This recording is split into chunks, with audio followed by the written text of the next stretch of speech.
తెలుగు రాష్ట్రాలు వర్షాలతో తడిసి ముద్దైపోతున్నాయి. బంగాళాఖాతంలో ఏర్పడ్డ అల్పపీడన ప్రభావంతో 2 రోజుల నుంచి భారీ వర్షాలు కురుస్తున్నాయి. అల్పపీడనం మరింత బలపడి వాయుగుండంగా మారింది. దీని ప్రభావంతో మరో 2 రోజులు భారీగా వర్షాలు కురిసే అవకాశం ఉందని అంటున్నారు వాతావరణ అధికారులు. వాయుగుండం ఈ రోజు రాత్రికి గోపాల్పూర్, పూరి మధ్య తీరం దాటే అవకాశం ఉందని తెలిపింది వాతావరణ శాఖ. భద్రాద్రి కొత్తగూడెం జిల్లాలో ఎడతెరిపి లేకుండా కురుస్తున్న వర్షాలతో సింగరేణి బొగ్గు ఉత్పత్తిపై ప్రభావం పడింది. మోటార్ల ద్వారా నీరు బయటకు పంపింగ్ చేస్తున్నా వర్షం ఇంకా కురుస్తూ ఉండడంతో బొగ్గు ఉత్పత్తికి అంతరాయం ఏర్పడుతోంది. భద్రాద్రి ఏజెన్సీ ప్రాంతాలలో వర్షాలతో వాగులు వంకలు పొంగి పొర్లుతుండడంతో గ్రామాల మధ్య రాకపోకలు నిలిచిపోయాయి.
శ్రీకాకుళం జిల్లాలో విస్తారంగా వర్షాలు కురుస్తుండటంతో నాగావళి నదిలో ప్రవాహం పెరుగుతోంది.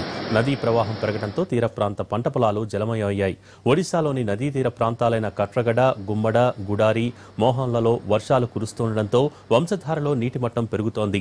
ఇప్పటికే వచ్చిన వరద నీటిని సముద్రంలోకి విడిచిపెట్టారు అధికారులు.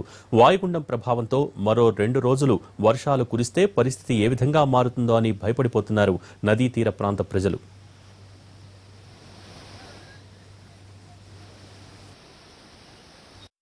రెండు రోజులుగా హైదరాబాద్లో ఎడతెరిపి లేని వర్షం కురుస్తోంది. నగరం మొత్తం వర్షానికి తడి ముద్దయింది. అసలు ఈ రోజు సూర్యుడి జాడే లేకుండా పోయింది. ముసురుతో నగరమంతా చిత్తడిగా మారిపోయింది. భారీ వర్షాలకు కొన్ని లోతట్టు ప్రాంతాల్లోకి నీరు చేరింది. ఇటు హుస్సేన్ సాగర్ దాదాపు నిండింది. ఇక ట్రాఫిక్ హైదరాబాద్ వాసులకు నరకం చూపిస్తోంది. రోడ్లు నదుల్ని తలపించాయి. ఒకవైపు మెట్రో అడ్డంకులు, మరోవైపు వర్షపు నీరు. దీంతో వాహనాలు నత్తనడకన కదిలాయి. చాలా చోట్ల ట్రాఫిక్ జాములు ప్రజల సహనాన్ని పరీక్షిస్తున్నాయి.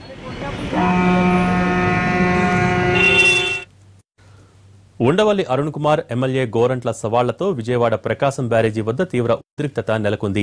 నీటిపారుదల ప్రాజెక్టులపై బహిరంగ చర్చకు టీడీపీ ఎమ్మెల్యే గోరంట్ల బుచ్చయ్య చౌదరి సవాల్ విసరడంతో ఉండవల్లి ప్రకాశం బ్యారేజీ వద్దకు చేరుకున్నారు.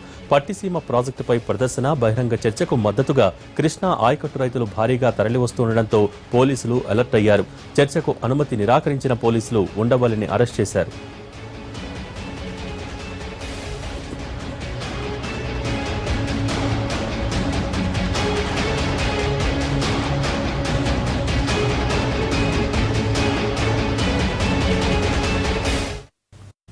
అటు గోరంట్ల బుచ్చయ్య చౌదరిని గన్నవరం సెంటర్లో పోలీసులు అరెస్ట్ చేశారు.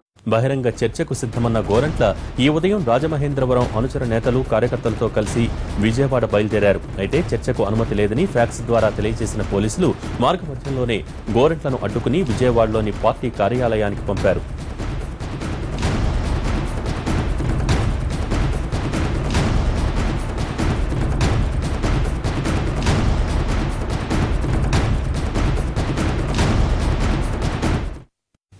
కెల్విన్ ముఠా నుంచి మాదక ద్రవ్యాలు కొనుగోలు చేశారనే అభియోగం ఎదుర్కొంటున్న సినీ ప్రముఖులకు ఎక్సైజ్ ఎన్ఫోర్స్మెంట్ ఉన్నతాధికారులు ఇప్పటికే నోటీసులు జారీ చేశారు.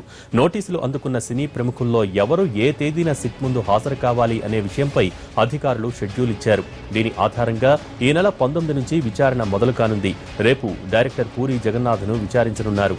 20న చార్మి, 22న సుబ్బరాజు, 23న శ్యామ్ కే నాయుడు, 24న రవితేజ, 25న ఆర్ట్ డైరెక్టర్ చిన్న, 26న నవదీప్, 27న తరుణ్, 28న నందు, 29న తనీష్ ను ఎక్సైజ్ శాఖ కార్యాలయానికి హాజరు కావాలంటూ నోటీసుల్లో సిట్ పేర్కొంది. ఎక్సైజ్ శాఖలో భారీగా బదిలీలు చేస్తూ తెలంగాణ సర్కార్ నిర్ణయం తీసుకుంది. 159 మంది అధికారులను ట్రాన్స్ఫర్ చేస్తున్నట్టు సర్కారు ప్రకటించింది. హైదరాబాద్ డ్రగ్స్ కేసులో సంచలన విషయాలు బయటకు వస్తున్న సమయంలోనే ప్రభుత్వం ఈ నిర్ణయం తీసుకోవడం సంచలనంగా మారింది. చాలా రోజుల నుంచి బదిలీలు లేకపోవడం, డ్రగ్స్ కేసు విషయంలో సీఎం సీరియస్ గా తీసుకోవడం ఈ ట్రాన్స్ఫర్లు జరిగినట్టు చెబుతున్నారు. ఎక్సైజ్ శాఖ ప్రక్షాళనే లక్ష్యంగా ఈ నిర్ణయం తీసుకున్నట్టు తెలుస్తోంది.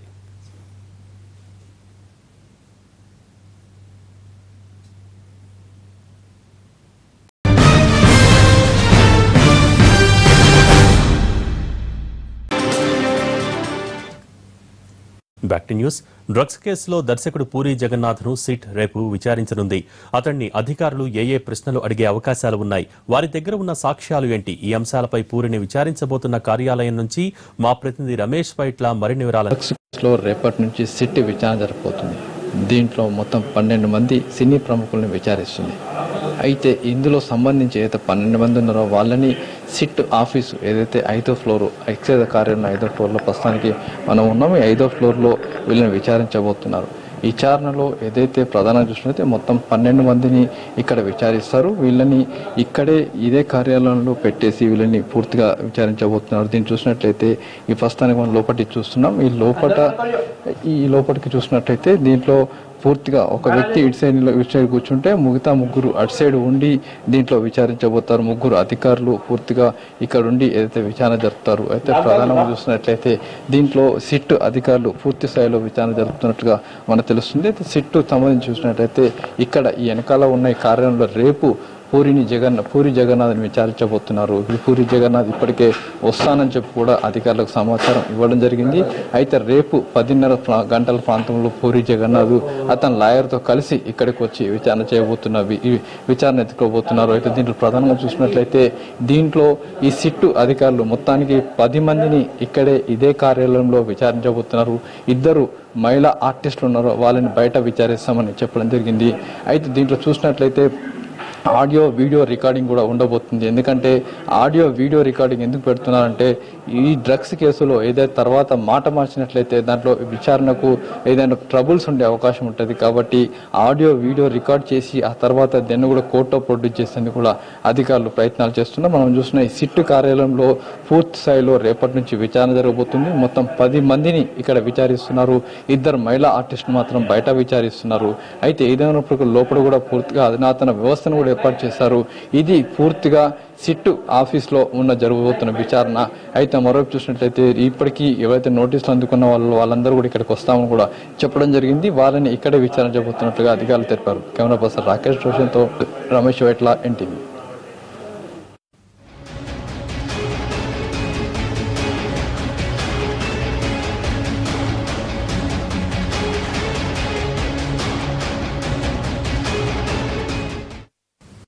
పార్టీలు మారి మంత్రి పదవులు స్వీకరించడంపై హైకోర్టులో విచారణ జరిగింది. వైసీపీ నుంచి టీడీపీలోకి మారి 4 మంత్రి పదవులు స్వీకరించడంపై ఓ వ్యక్తి హైకోర్టును ఆశ్రయించారు. ఇది చట్టవిరుద్ధమని పేర్కొన్నారు. దీన్ని విచారించిన హైకోర్టు 4 మంత్రులకు నోటీసులు జారీ చేసింది. 4 వారాల్లోగా సమాధానం ఇవ్వాలని ఆదేశించింది. బీఫామ్ మీద గెలిచిన వ్యక్తులు ఇంకొక పార్టీ తీర్థం పుచ్చుకునే ముందు ఆ పార్టీకి రాజీనామా అని ప్రకటించినప్పుడు వారు వాళ్ళంతకు వాళ్ళే 10th షెడ్యూల్ పారాగ్రాఫ్ 2 ప్రకారం అనర్హులుగా వారు ప్రకటించుకున్నట్టయినది. అటువంటి అనర్హులు 164(1)B ఆర్టికల్ ప్రకారము వారు రాజ్యాంగబద్ధమైనటువంటి మంత్రి పదవులు కానీ మిగతా ఈ పోస్టులు కానీ వాళ్ళు దాంట్లో కొనసాగింపబడడానికి వీలు లేదనేది 164(1)B చట్టం. దీని ప్రకారం వీరు ఒక పార్టీ తరఫున గెలిచి ఇంకో పార్టీలో జాయిన్ అయినారు. కాబట్టి జాయిన్ కావడం వల్ల ఆ 10th షెడ్యూల్ పారాగ్రాఫ్ 2 ప్రకారం వాళ్ళంతకు వాళ్ళే అనర్హులుగా ప్రకటించుకున్నారు. ఎట్లా అంటే వాలంటరీలీ రిజైన్ అంటాడు వాడి పార్టీకి రాజీనామా చేయడు. కానీ వాడు చేసే చర్యలు అసెంబ్లీలో చూస్తే మీరు పార్టీ తరఫున విప్ ఇచ్చినటువంటి కార్యక్రమాలు ఏవీ చేయడు. స్కూలుకు వెళ్లే స్టూడెంట్స్ బ్యాగుల వెయిట్ తగ్గించేందుకు తెలంగాణ ప్రభుత్వం విడుదల చేసిన మార్గదర్శకాలు విడుదల చేసింది. ఫస్ట్ నుంచి 10th క్లాస్ వరకు స్కూల్ బ్యాగ్స్ బరువు ఎంత ఉండాలో అన్న అంశంపై మార్గదర్శకాలు విడుదల చేసింది. తెలంగాణలో ప్రైమరీ స్కూల్లో స్టూడెంట్స్ స్కూల్ బ్యాగ్ వెయిట్ 6 నుంచి 12 కేజీలు, హై స్కూల్ స్టూడెంట్స్ బ్యాగులు 12 నుంచి 17 కేజీలు ఉన్నట్టు అంచనాలు ఉన్నాయని స్కూల్ ఎడ్యుకేషన్ డిపార్ట్మెంట్ చెబుతోంది. అధిక బరువుతో స్టూడెంట్స్ పై ప్రభావం ఉంటుందని, వెయిట్ తగ్గించాల్సిన అవసరం ఉందని ఉత్తర్వుల్లో ప్రభుత్వం స్పష్టం చేసింది. ఫస్ట్, సెకండ్ క్లాసులకు స్కూల్ బ్యాగ్ వెయిట్ 1.5 కేజీల కంటే ఎక్కువ ఉండకూడదు. థర్డ్ నుంచి 5th class students bag wait 2 నుంచి 3 కేజీల వరకు ఉండాలి. ఇక 6th, 7th class students school bag wait 4 కేజీలు మించకూడదు. 8, 9వ తరగతి స్టూడెంట్స్ బ్యాగ్ వెయిట్ 4.5 కేజీల్లోపే ఉండాలి. 10th class students bag wait 5 కేజీలు దాటరాదు. ఈ విద్యా సంవత్సరం నుంచే వీటిని అమలు చేయాలని ప్రభుత్వ ఎయిడెడ్, అన్ఎయిడెడ్ స్కూల్స్ కు మార్గదర్శకాలు జారీ చేసింది. నిజాంపేట నుంచి ముంబై వెళ్లిపోయిన బాలిక పూర్ణిమ సాయిని హైదరాబాద్ కు సేఫ్ గా తీసుకొస్తున్నామని అన్నారు కూకట్పల్లి ఏసీపీ భుజంగరావు. ఇవాళ రాత్రికి హైదరాబాద్ చేరుకోనుంది పూర్ణిమ సాయి. నగరానికి వచ్చిన వెంటనే చైల్డ్ వెల్ఫేర్ కమిటీ ఎదుట హాజరుపరుస్తామని అన్నారు. ఆ తర్వాత కోర్టులో పూర్ణిమ వాంగ్మూలం రికార్డు చేస్తామన్నారు. పూర్ణిమ ఎక్కడ ఉండాలి అన్నది ఆమె ఇష్టమన్నారు ఏసీపీ భుజంగరావు. తల్లిదండ్రుల దగ్గర ఉండనంటే చైల్డ్ వెల్ఫేర్ కమిటీ నిర్ణయం ప్రకారం చర్యలు తీసుకుంటామని అన్నారు.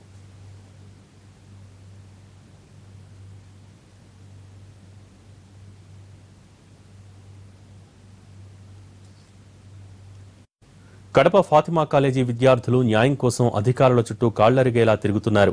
ఎంసీఐ అనుమతి రద్దు చేయడంతో ఈ విద్యార్థులు రోడ్డున పడ్డారు. గతంలో సీఎంను, మంత్రి కామినేనిని కలిసినా న్యాయం జరగలేదంటూ ఆందోళన వ్యక్తం చేశారు. సీఎంను కలిసేందుకు అమరావతి వచ్చిన విద్యార్థులు తమ ఆవేదనను వెళ్లగక్కారు. అటు విద్యా సంవత్సరం, డబ్బు రెండూ కోల్పోయామని ఆవేదన వ్యక్తం చేశారు. ప్రభుత్వం న్యాయం చేయకపోతే అమరావతిలో ఆత్మహత్య చేసుకుంటామని హెచ్చరిస్తున్నారు.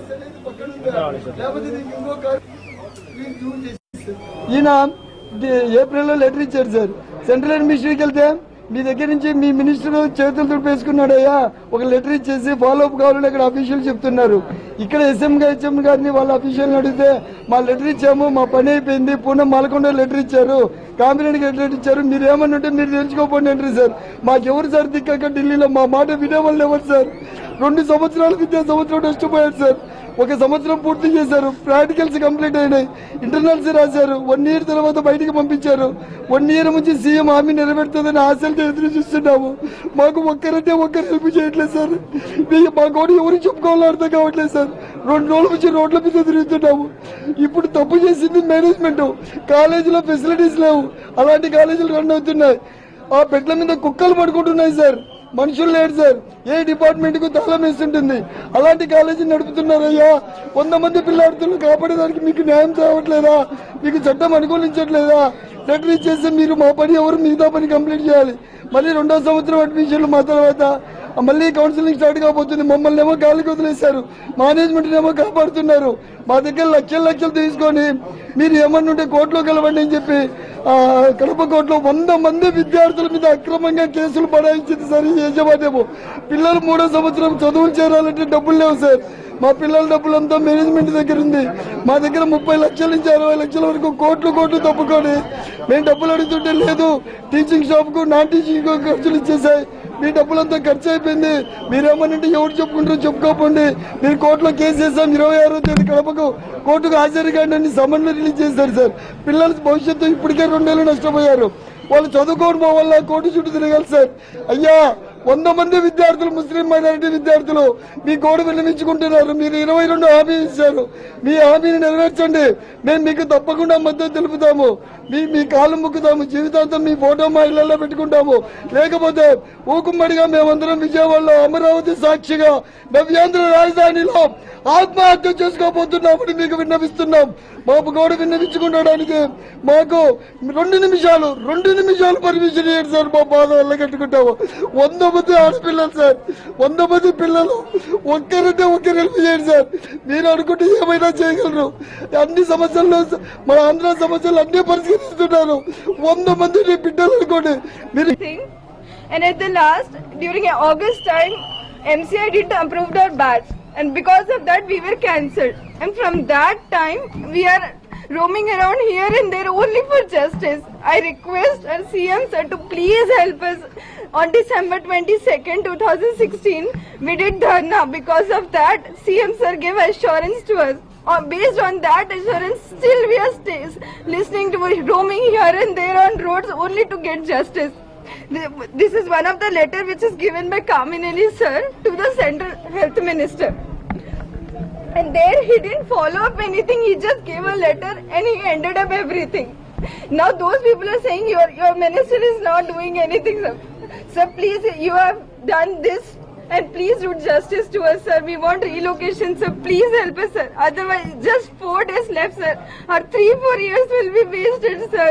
We have no other choice or no extra money to spend for studying MBBS, so please help us. Otherwise, there is no option left for us other than doing suicide, sir. This is the only thing we can.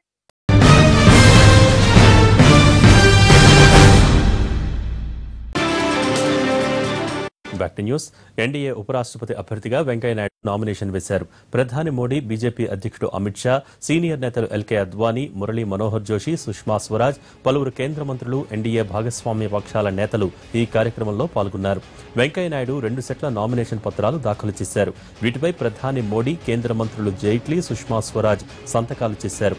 August 5న ఉపరాష్ట్రపతి ఎన్నిక జరగనుంది. విపక్షాల అభ్యర్థి గోపాలకృష్ణ గాంధీతో తలపండున్నారు వెంకయ్యనాయుడు. ఎన్నిక జరిగిన రోజే ఫలితం వెలువడనుంది.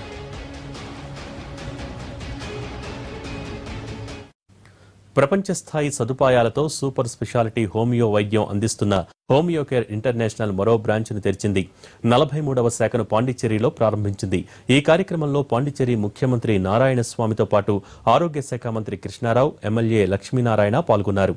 దక్షిణాదిలోని 5 రాష్ట్రాలలో 40కి పైగా శాఖలు, 300 మంది డాక్టర్లతో వైద్య సేవలు అందిస్తున్న సీఎండీ శ్రీకాంత్ను ఆహుతులు అభినందించారు.